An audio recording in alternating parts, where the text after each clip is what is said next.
Hey guys, Dalton with Jaspertronics here, and today we're going to be taking a look at getting a lamp reinstalled into the PK-L2615U. The bulb is an NSHA 265JK, or the YT will work as well, so let's get started.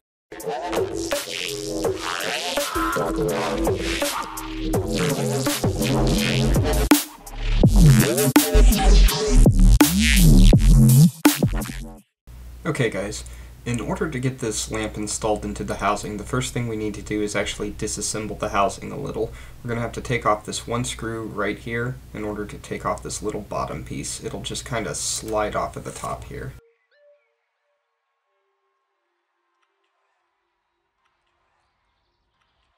Alright, there we go. The next thing we need to do is we need to back out these 4 screws that are located on the bottom here.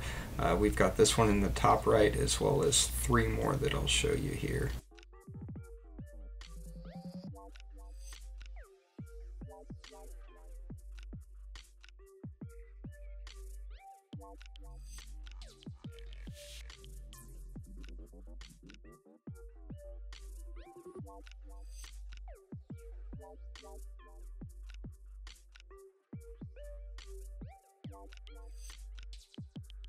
Okay, once you've got that popped off the housing, you can now get the lamp situated inside of it. You want to go ahead and put those connectors facing downward where the base of the lamp was just at, and there you go. Alright, the next thing we're going to do is we're going to start installing these brackets. You're going to start with this bigger bracket.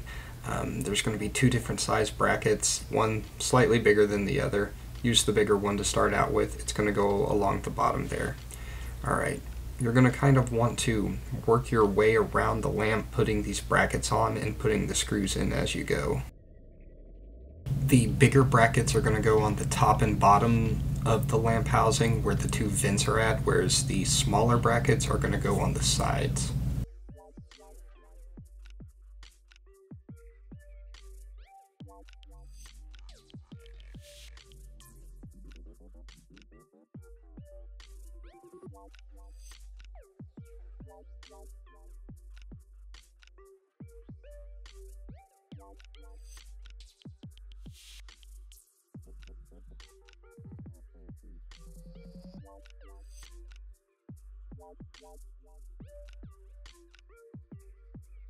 Alright, and now we have this lamp perfectly secured in the housing. This thing is not going anywhere.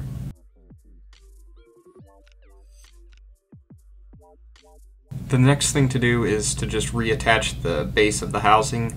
There are 2 aligning nubs on the bottom of the part that we just secured the lamp into. Just get those inserted and then reattach the screws.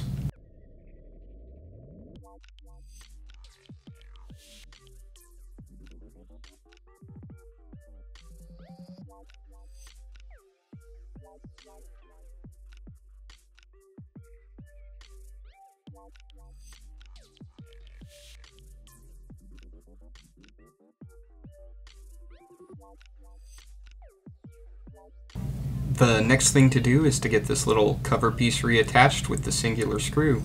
You just kind of push it up through the front here and it slides right back on.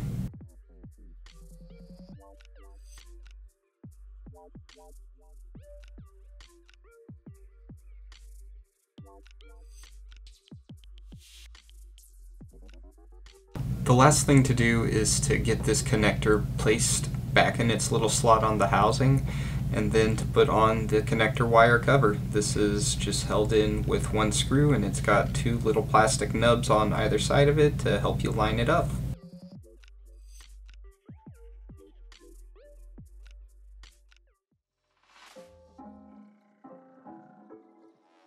Alright, and there you have it. We've got that successfully installed. This process can actually save you quite a bit of money, as these housings can be kind of expensive. Well, thanks again guys. Make sure to leave a like, share, and subscribe, and we'll see you in the next one.